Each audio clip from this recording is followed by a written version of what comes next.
Hello everyone and welcome to another episode of Tech Gamers World. In this video, we're going to be playing through 1988's Double Dragon on the Nintendo Entertainment System. So stay tuned, we'll be right back. Let's do this.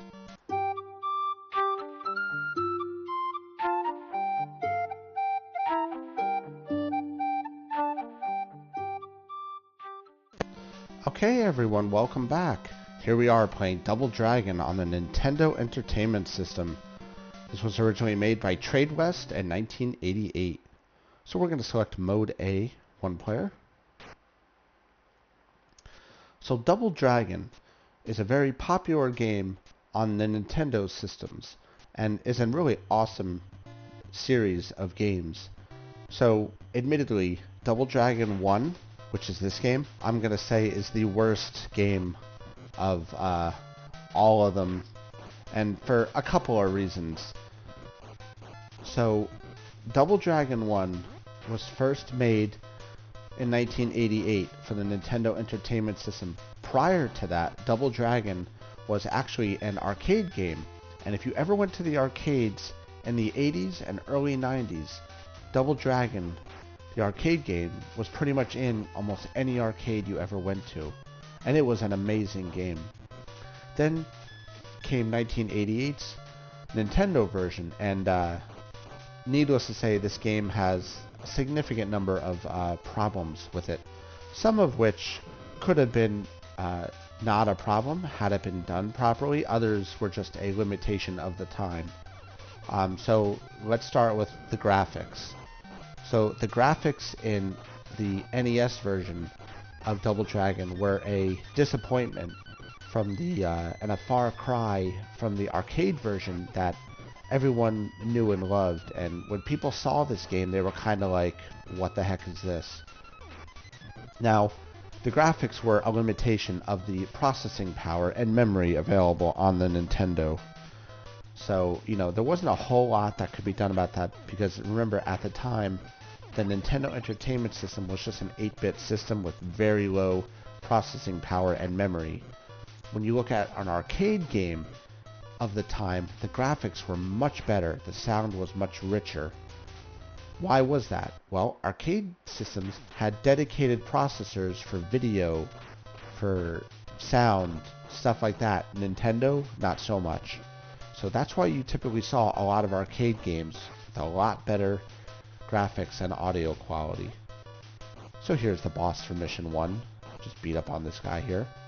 Some of the other limitations for Double Dragon on the NES was the lack of a simultaneous two-player. Now, some of you may say, well, that's surprising. I mean, it's always been, some games have always had simultaneous two-player. Double Dragon, the reason that there was no simultaneous two-player was the programmers at Tradewest were new to the Nintendo system. There we go, we beat Mission 1. The programmers at Tradewest were new to the Nintendo system and didn't know how to program it without running out of memory and resources to do simultaneous two-player. So hence why that never happened. If you do play two-player, it's non-simultaneous, as in you take turns. And on a fun note, the final boss of this game, spoiler alert, is your brother Jimmy Lee, due to, again, programming limitations and lack of, I don't want to say expertise on Tradewest's part, but I'm not really sure what else to say, why they would have done it that way. So, yeah, this is the only game that ever had that, and it never was really explained why your own brother was the antagonist, when in Double Dragon 2, he's normal, and your partner. It's just poor writing, I think, honestly. One of the other main limitations of this game, and you've seen it a few times already here, is the game screen is limited to a max of 3 things on the screen. So you, character, being 1, the bad guys being 2 and 3. The bad guys were limited to only 2 characters, and they had to be the exact same character. So you'll see up here when I get to the next part here, that as an example. So as you can see, there are the 2 bad guys, and they're exactly the same. This is a programming limitation of the game. The writers didn't know how to program it for more than one different character without running out of memory and resources. So they went lazy and did it just like this.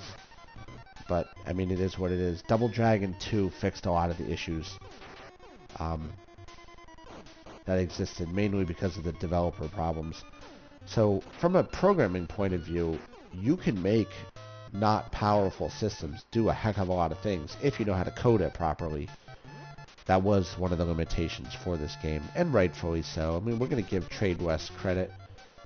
This was their second game written for the Nintendo, so they were still learning. Here are the bad guys known as Linda. And we'll go ahead and hurry up this ladder. Here comes another Linda. So the problem with this game is, repetition. The Double Dragon series are amazing games, and they're still around today. They're making them for the Nintendo Switch. These games were re-released in like 2008, I think, and ported over to modern systems.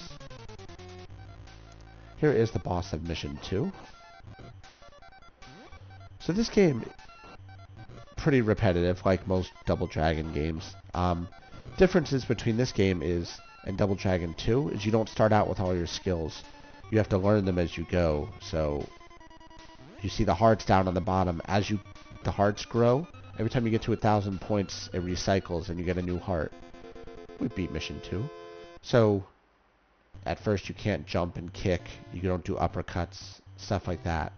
As you progress, you get more powerful and you learn new techniques to eventually learn spinning kicks and stuff like that, which we'll see as we progress here. So this is Mission 3. So I find the best way to beat up guys in this game is not so much punching, believe it or not, it's kicking. Kicking and the throws like that grab hair pulls, which you learn at, I think, Heart 3. Maybe it's Heart 4 even. You grab them, throw them, kick them. Kicking works better than punching for some reason. I find that with most of the guys, when you get in close to punch them, they pretty much deflect it and grab you. Probably, again, it's the way it's programmed. Knives are good to throw. They kill an instant kill as long as you throw it from at least 2 or 3 feet away, like people away. These guys, just keep kicking them. This is the same final boss from Mission 2 here. The Mission 2 boss. The soundtrack in the stage is probably one of the worst.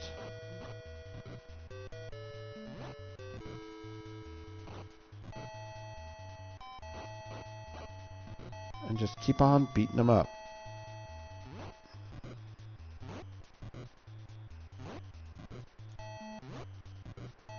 So you can see with the graphics, if you watch closely with the game, you'll see the flickering, the graphics. Moving, you see on the left there the graphics, and the black bars at the bottom sometimes disappear and reappear, and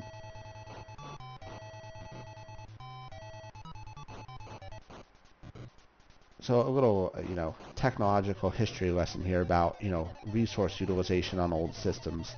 So because the Nintendo, and, rightfully so, the Super Nintendo, even the Nintendo 64, to some extent, suffered from resource, constraints because of their lack of processing power, and through no fault to them, just the technology at the time. Games were made what were called sprites. So a sprite was the main character, for example, in one position. They would make sprites with the character in different positions. So a leg moved, an arm moved, and they only had to do that 3 or 4 times. So to make, for example, Billy Lee walking, it was just literally one leg, one arm, one leg, one arm moved. So then as you move, that sprite actually changed. So what you're seeing is not actually legs moving, it's different sprites every time you move. Same thing for the knee kicks. They had to write and draw all those different designs. Modern games obviously don't do that. Especially with the more modern games, you don't ever see that anymore. So here are the halfway point bosses of Mission 3.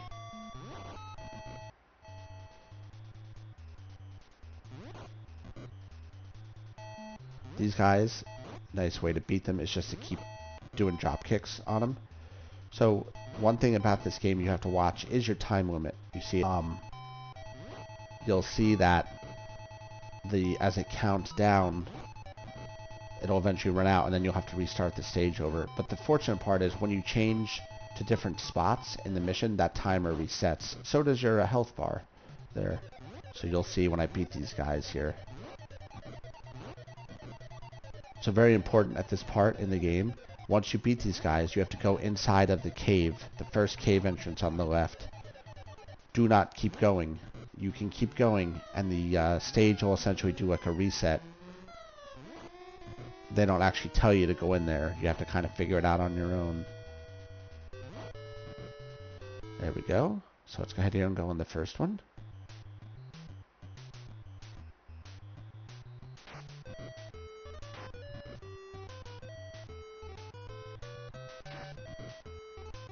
You can just avoid these things, dodge them. They don't hurt you that bad. Now this part here is where we get into our first real jumping in Double Dragon.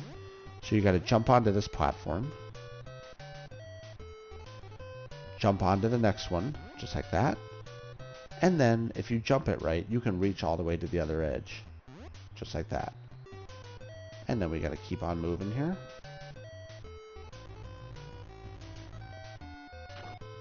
More of the side-scrolling beat 'em up.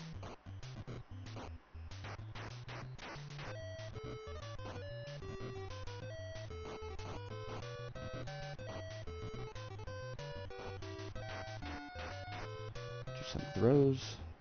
So the knees to the head and the throwing over the shoulder is the best way to kill guys. As you can see there. And we're going to go ahead and go in this door. And we got to jump down, and we're fighting a boss. Here, another one, a little boss fight.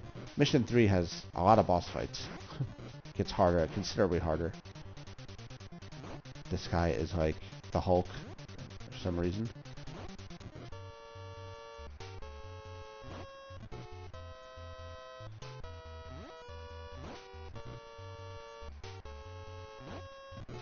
Same thing, just keep on drop kicking them. Get in, get some hits, get out.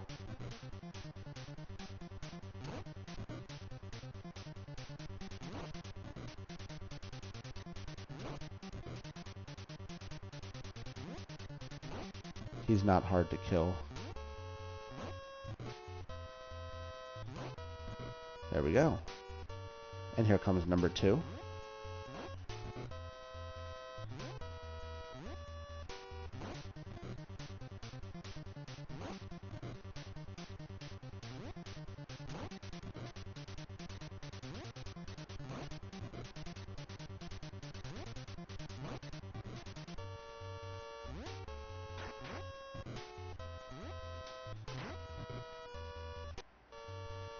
And just keep on kicking them.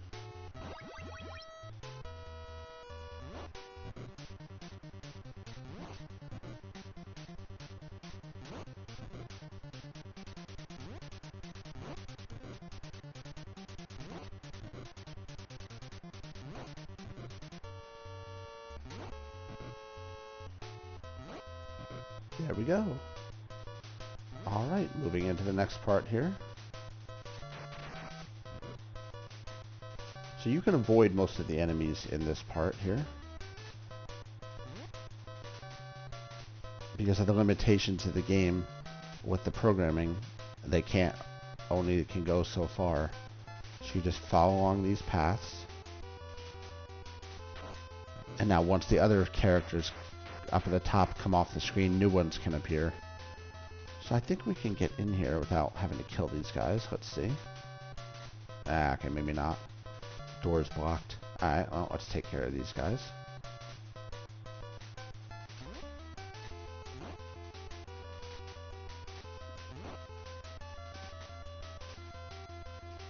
So we've got to deal with these Lindas. We took care of those two. We got to deal with these two. So again, the limitations of the game, only 2 bad guys on the screen at a time.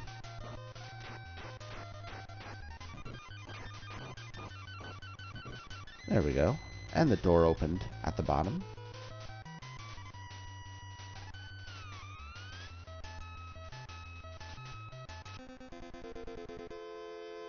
There we go, mission 4. The final mission in Double Dragon. And subsequently the hardest. So you gotta dodge these things.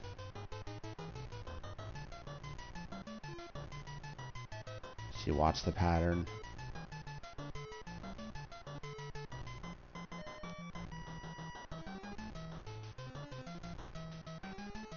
There we go, and just do your kicks. So it's middle, bottom, top, there we go. And now we gotta deal with some guys here, probably. Yep, these guys.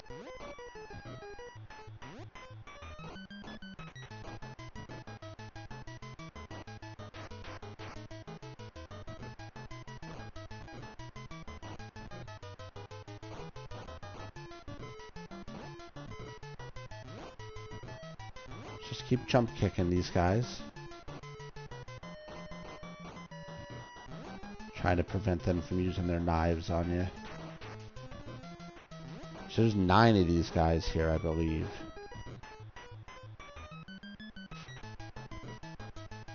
Yep, this is the last one. You can tell because another one didn't spawn.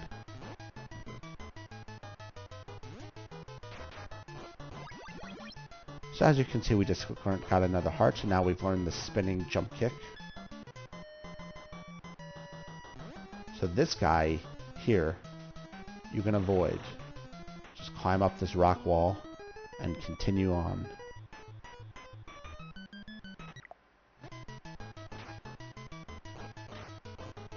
Just beat up these guys. As you can see, that spinning jump kick is awesome. It makes killing guys a lot more efficient.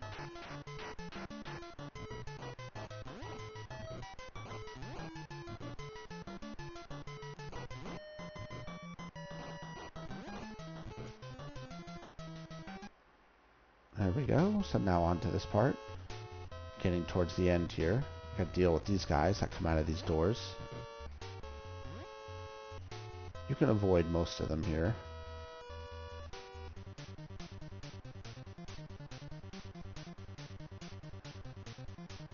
Climbing up the exterior of the Shadow Warrior's base, basically.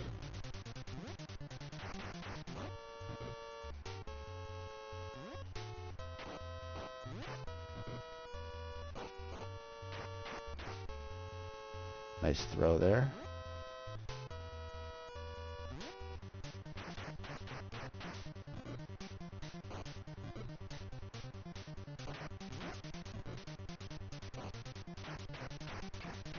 Grab him by his 1980s style luxurious hair.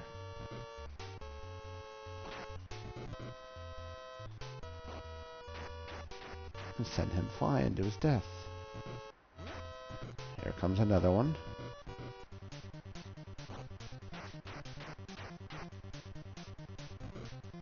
Alright, moving on here.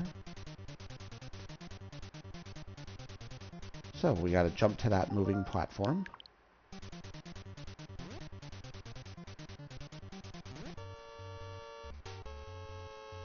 Climb up here.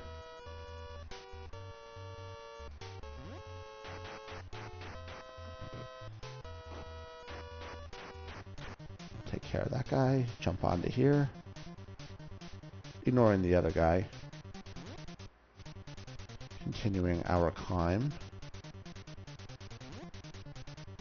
And we have reached the top.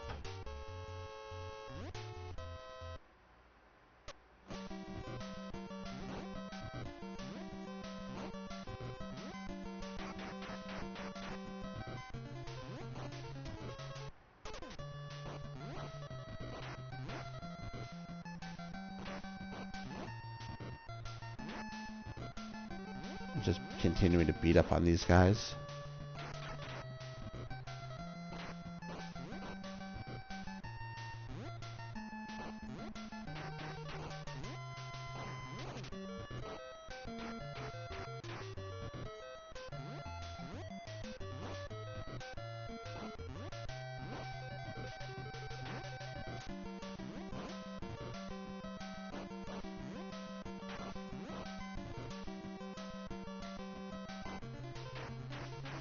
Knee to the head there. And this should be the last guy for this area. Alright, moving on. Coming up at the final part of the game. Double Dragon on the NES. We gotta fight these two guys here.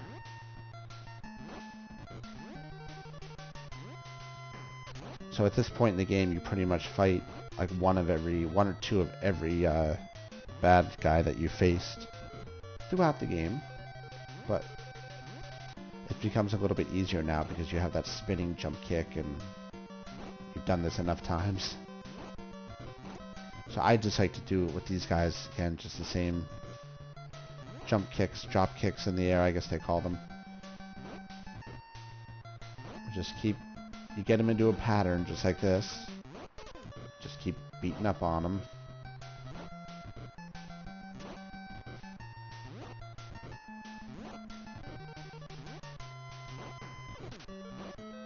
Unfortunately, you cannot knock them off here, even though it looks like you can, but in reality, that's just walls on each side.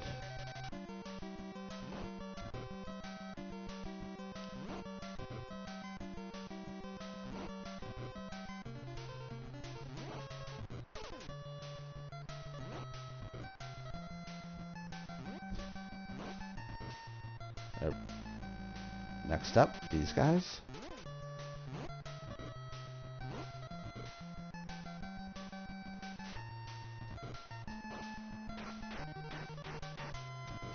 So you can see again the poor programming. Sometimes the knives, you throw them, kill somebody, sometimes they don't. I think it depends on how much hit points these guys have, which they don't obviously tell you.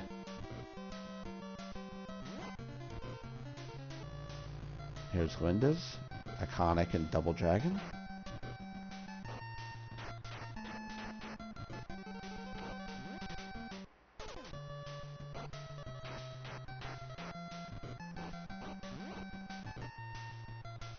Alright, so get on with these guys here. We'll be coming up on the bosses in Double Dragon.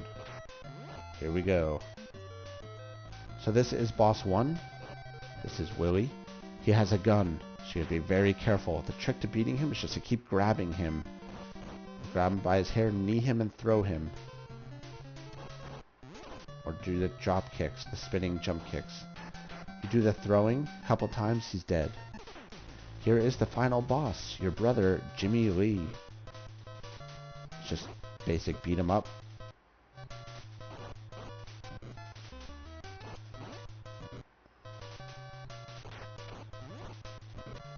You can't grab him, obviously, because he knows the trick.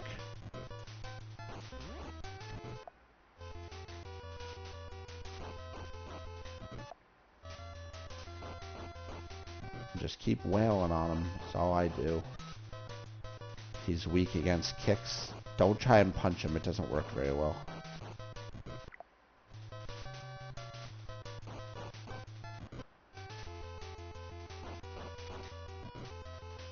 And just keep on. And he'll be falling here shortly.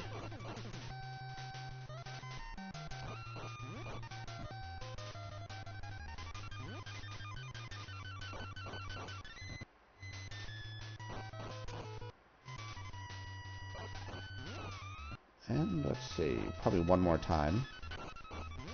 There we go. We have beat Double Dragon for the Nintendo Entertainment System. I hope everyone enjoyed this video. As always, please click that like button and subscribe to my YouTube channel. I'm going to have new and exciting content coming soon. Thanks a lot, everybody, and I will see you around. Keep on gaming.